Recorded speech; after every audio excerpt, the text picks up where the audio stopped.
going to look at the acquisition last year of LearnVest by Northwestern Mutual. So what I want to do is just walk through the process of how the deal came about, why, what's been learned along the way, advice for others in either of their camps about why getting together can make more sense than going separately. And I want to start with Alexa. I mean, you founded this company, you raised, reports say, somewhere like $75 million as one of the hottest Fintech startups. You were on one of these 30 under 30 lists and 40 under 40 and whatever. 7 and 8. And you know, a real star, and yet you decided to allow it to be acquired, and you know, made a decent profit from that, according to the reports, which haven't been confirmed as to the price. But tell us how you know, why you started the company and how you got to the point where you were considering the possibility of being acquired. Sure. So first, thank you guys for having us today. The quick short story on why I started LearnVest was I really was client number one. I wanted to understand a simplified way to think about my finances, and technology was doing great things in all of these other parts of my life. Amazon was helping me with this. Uber wasn't really around yet. But basically, I was looking to what other technology was doing for other parts of my life, and I simply said, I would love it if technology could tell me exactly what I should do for my finances. So it really started that simply. I was building something I wish existed for myself. Fast forward about 5.5 years, so I dropped out of business school and moved to New York, and it was definitely not a glamorous start. It was, you know, duct taping, you know, investors together and building a team. And after a handful of years, we started picking up a lot of traction. And had raised $75 million, grown the team to about 130 people. We had serviced tens of thousands of customers with our early software on financial planning. So think LearnVest became TurboTax for financial planning, which is not that easy to build this sort of powerful software. And we had just raised money in 2014 in April from Northwestern Mutual. They'd come to us via our business development and said, hey, we'd love to think about investing. And so they'd just invested, and we really had about $50 million of our capital in cash still. So we hadn't really spent a lot of money. We were pretty scrappy. And a handful of months later, after really getting to know each other more informally and then a bit more formally, the CEO, John Schlifsky, came to visit me the day before Thanksgiving and just said, hey, I really think the values of our company are quite aligned. We both believe that humans can deliver this service, and people still want to talk to someone. And then he said, and you have this powerful technology, what if we teamed up and actually tried to go and approach the American family in a more powerful way? Well, I'm going to stop the love story there and hear the other side of the... So, you know, Tim, tell us a bit about Northwestern. Sure. And how it got to the position of the CEO coming and making this proposal to LearnVest. Absolutely. So, I mean, Northwestern Mutual, as you indicated, you know, long history, 160 years, so forth. We'd grown quite a bit in the last many years and expanded our offerings in the financial services space. And it really goes back to a meeting we had just over 3 years ago. It was my first meeting as part of the executive committee at the company. And we were spending a half day on digital disruption and talking about where we saw different industries, who'd been disrupted already, who hadn't been touched yet, and where did we think our industry fell. And we believed it was right around the corner in our space. And that was really the drive for us to say, we need to get into this space in different ways. We need to invest in some companies. We need to learn. It was really a venture to learn. And so that's where the investment in LearnVest came out of. And as Alexa said, it grew into... Were you doing other things internally as well? I mean, what else were you doing? We were doing some other things internally as well. So we were working to build some of our own innovation capability internally. And we were doing a range of different things in the startup community. Everything from, you know, these sort of extended tours out in Silicon Valley and things like that, and coming to New York and looking at companies. But we were also doing some more specific activities around strategic investing, which has really grown into a bigger area for us now. And we're actually partnered between the team we have here in New York at LearnVest and our own team. at looking at a whole range of companies and what the opportunities are. So it hasn't stopped there, but that was the original start of it, was to get into all of these spaces, first from a learning standpoint, and then as we progressed, we saw the strategic opportunity. And just characterize a bit what that internal process was like, because I think the story you hear a lot about is established companies, the culture is not open to innovation. Yes. But you're aware of this outside threat, and how were you grappling with that? I'd say we were probably over 90% of our organization was in that camp, sort of this fearfulness around the threat and what it would mean. But there was enough of a small kernel of it, just a handful of leaders that were coming together to say we ought to look in this space. And our CEO, John Schlifsky, became one of those people who really saw that this disruption wave was just right around the corner for us. And so, having the CEO backing the effort made a big difference. So that helped us break through on a lot of the people who start with no in the organization, that it wouldn't be a good idea. And so that really helped us push through with some of these efforts. Now, Alexa, in the American myth of the great entrepreneur, at this point, you've raised 75 million, you're going well. This is when, someone makes the 1 billion offer to Google or Facebook, and they say, no, we're going to turn this down. We don't want to be absorbed by the big company. We're going to go our own way. And 3 years later, they're a $50 billion, $100 billion company. We're very proudly saying we turned away that paltry offer that we were made by the established firm. Why did you go the opposite way?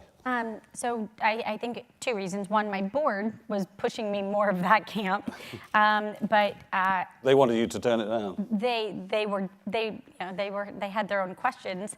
I think it really centered on sort of why I started the company, which was I wanted to give Americans access to good advice and better advice, and I really believed that to my core. I became a certified financial planner, and for me, when you really understand sort of the value system of Northwestern Mutual, that is their biggest pillar, which is do what's right for customers. I'd been a policyholder since the day I was born, so I really knew sort of the company as a client, and it was something I could get behind. And I actually just realized if we did team up, that we would be able to innovate faster. And I think everyone's here today to talk about fintech. Fintech is not an easy space to disrupt. There were many days where I was like, I wish I was selling shoes. Like, it would be awesome if I was running Zappos right now. Not compliant, not nearly the amount of regulatory needs. The technology doesn't need to be as sound. And so, my board was complicated, and I got them to kind of see the benefit of actually doing something sooner rather than later.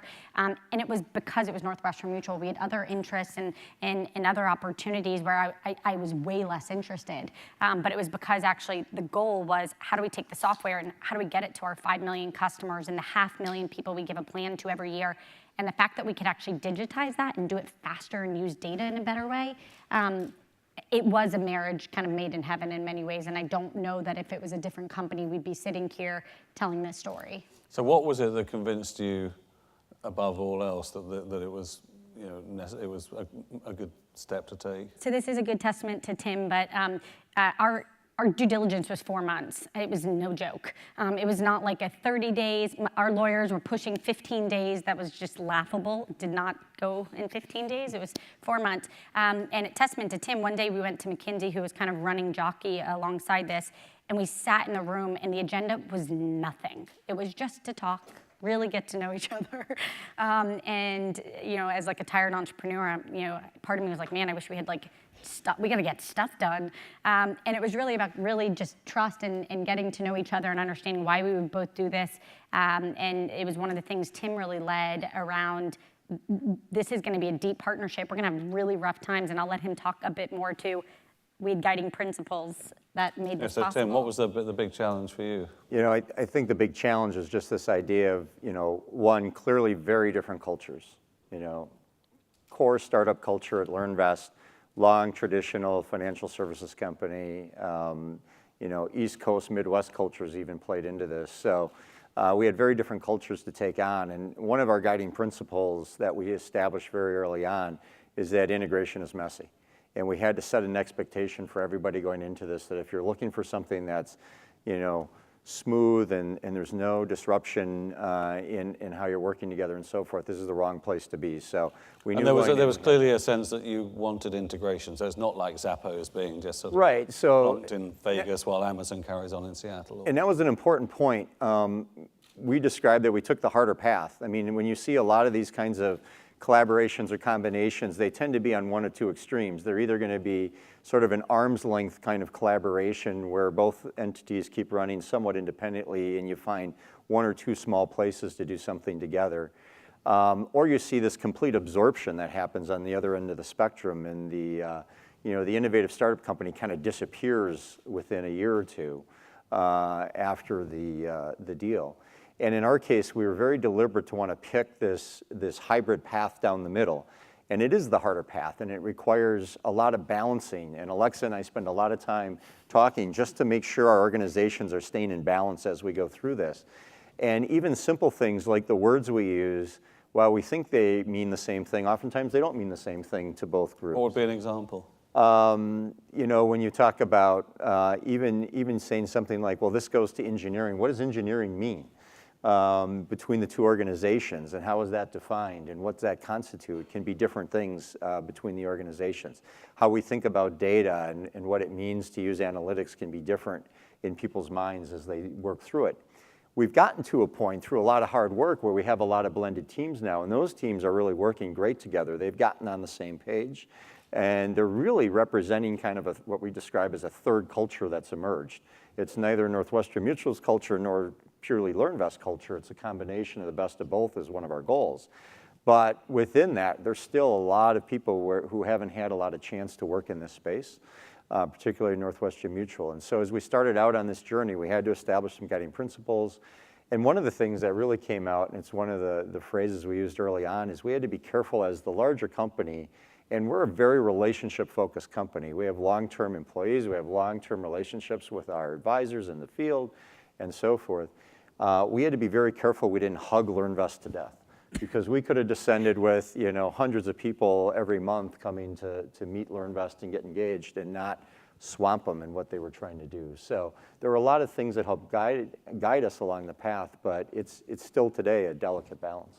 What's been the hardest thing for you in terms of this integration process?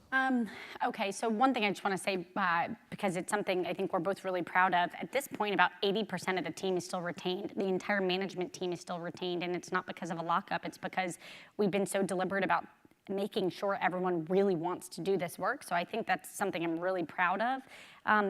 The hardest part really has been, we've both just learned as we're building this third culture, which is taking innovation at scale, which is I think the purpose of combine or die, right? It's innovation, but at scale. And how do you do that? I think the most important thing is learning that there's going to be little bombs that go off every day, and you just can't react to them. It's almost just trudging through them.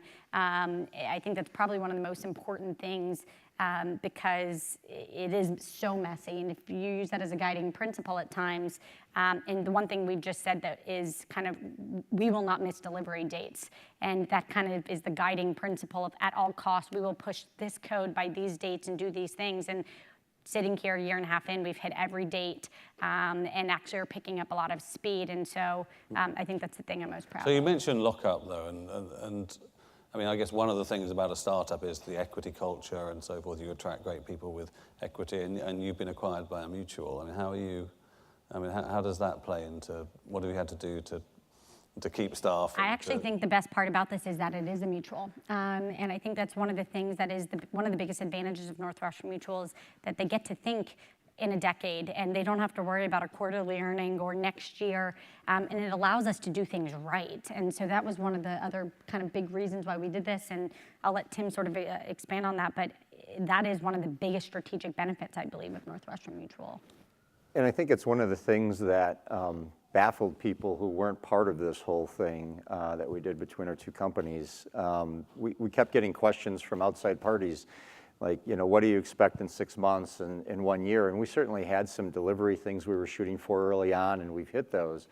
But the fact that we view this as a long-term play is also what's allowed us to create this sort of balanced hybrid approach. If we were going in to try and create a 12 to 18 month quick hit and be done, there'd be a very different approach that we would have taken. But the fact that we see this playing out longer term, that we're taking the hybrid path to integration, is allowing us to really layer in both quick wins, but also some very long-term strategy plays that we're able to put in place. But what did you have to do, though, to reassure the staff of a startup that they were going to have good long-term rewards that made it worth?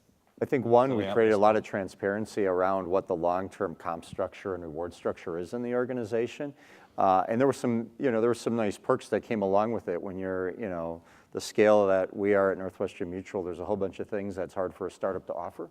We have a pension. It's pretty cool. Got a pension now, so pretty cool thing, and some 401k matching and some other things that in the fintech space, what really played out and was interesting is the people that were working at LearnVest weren't just there to chase the tech. They were there to have an impact on people's lives across the country and really help with financial planning, financial security. And so when you come in as Northwestern Mutual and talk about what your program is and what the long-term rewards are, they get it really quick. They connected to it and said, this is exactly the kind of thing that people should have to create that financial security. So it was an easier win for us that way.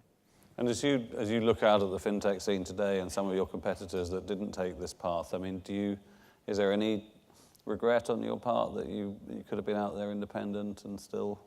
No, I mean, again, you don't go through 4 months of diligence and not have all very honest moments. And I think just the way I make decisions is once I make a decision, I'm really all in and I kind of stick and I don't go back and unwind and say coulda, woulda, shoulda.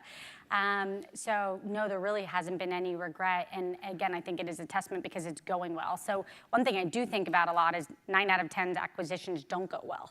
And I think for me, just being who I am, what I cared about was saying, if I'm going to go through this, it's going to work, and I'm going to stick it through, and I'm going to make sure that it's successful from the eyes of our future customers, our current customers, and also Northwestern Mutual and LearnVest.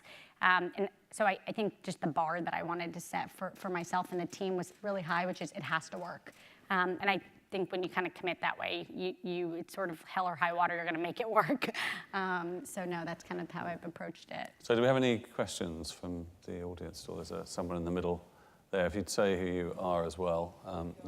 The mic is just coming to you. Yeah, thanks for that very interesting case study. I've been a long-time customer of Northwest Mutual, and I guess I'm having a little trouble seeing the disruption here. I think I had a LearnVest financial plan done for me recently by my Northwestern rep, but the company itself is a great company, but the product line seems very, very traditional, and the model of distribution seems pretty old-fashioned. It works for me, but I'm not sure for the millennial generation. Is this all? Can you tell me where's the disruption gone? I guess maybe it's a question more for Alexa. Are you still disrupting anything, or have you been absorbed by a mainstream company? Yet. Yeah, I mean, the simplest way to answer it is we haven't delivered the software into the field. So Northwestern Mutual has about 8,000 financial representatives in the field, and we're beginning to release our first round of software later at the end of this year. So what you saw was sort of what they used to have. I promise you'd be much more excited by what's coming.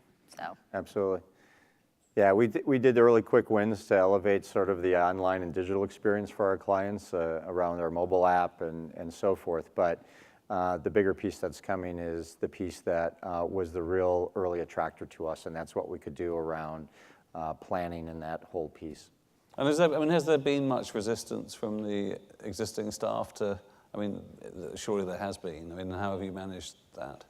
Yeah, I think there's been a couple of things. When you do something like this and you're the larger company, but we're really trying to bring in more of this innovative culture of LearnVest in our case, there is a lot of uncertainty that starts to surface among different people in key roles. And a big piece of it we have found over the last year plus is to just get everybody into the same room. And really talking through things. It's amazing what happens when people can really spend some time with each other, understand each other's point of view. That tends to be when we get a lot of our breakthroughs in terms of the relationship and the ideas. Do we have another question from anyone? Yeah, at the back there. Yeah. Please, again, do say who you are. Hi, I'm Jennifer Tesher with CFSI. I don't think I fully understand now the nature of the relationship specifically.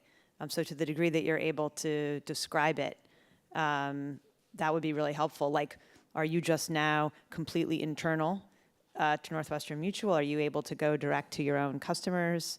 Say more about that, please. Yeah, I'm happy to take this. So first, Northwestern Mutual, did 30 billion, close to 30 billion in revenue this year, last year. LearnBest, small startup in New York City with a hub in Arizona. So totally separate shells. LearnBest, when the day we got acquired, was about 130 employees. We're now close to 275. So doubled the staff, building this huge engine. So LearnBest operates as it always has with no changes. Additionally, I now have a role as overseeing client experience for Northwestern Mutual. So what we use is some of the technology in-house is now actually leveraging that technology to then come and power Northwestern Mutual. So hopefully that gives you kind of a really specific sense. And to the point we were making earlier, in the first year is really about just like stabilizing teams, identifying the strategy of the work, getting really quick wins out, like redefining the whole client experience online, releasing mobile apps, things like that. And now what we're doing is taking the software of LearnBest and coming over here and powering a lot of the data and back end of Northwestern Mutual so that they can deliver plans faster, et cetera. And what will happen to the LearnVest brand in the medium term, do you think? Nothing, no changes. Our clients experience no changes. The employees are LearnBest employees, but they get to basically work on 3 brands, which is Northwestern Mutual, LearnBest, and LearnBest at Work. So in many ways, you can think of LearnBest as becoming kind of a product set that does a totally innovative, all digital way of handling financial planning, and we'll bring some of that innovation. And one word we've used, and it's a very aspirational word, but in some ways it's a reverse acquisition, meaning how do we take this software and use it here? How do we take this talent and spread it here? How do we take the innovation, but then bring the, I mean, Northwestern Mutual is no joke. 160 years, incredibly powerful, incredible talent, and how do we take it to scale?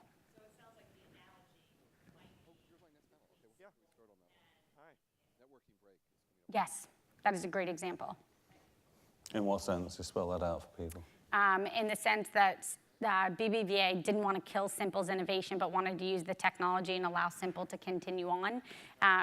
Again, it's that third culture, it's that middle path that Tim said, which may be a theme that's worth taking away, which is you can't just absorb it entirely because the team will run.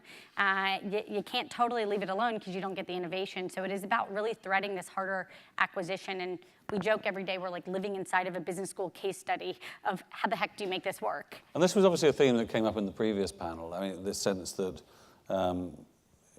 maybe it was very hard for incumbents to do the very pioneering early phase of the innovation, but they then would do better to absorb a startup once it gets to a certain level. And I guess, quickly, is it your sense that you couldn't have done this yourself at Northwestern? I don't think we would have done it nearly at the pace we can do it with having. And Alex, the other side of that coin in the previous panel was, fundamentally, it was going to be hard for you to get to scale if you didn't get absorbed. Do you think the idea of fintech startups fundamentally driving the incumbents out of business is just wishful thinking in the financial startup world? I would say it depends upon which startup we're talking about, but let's put it as simply as this.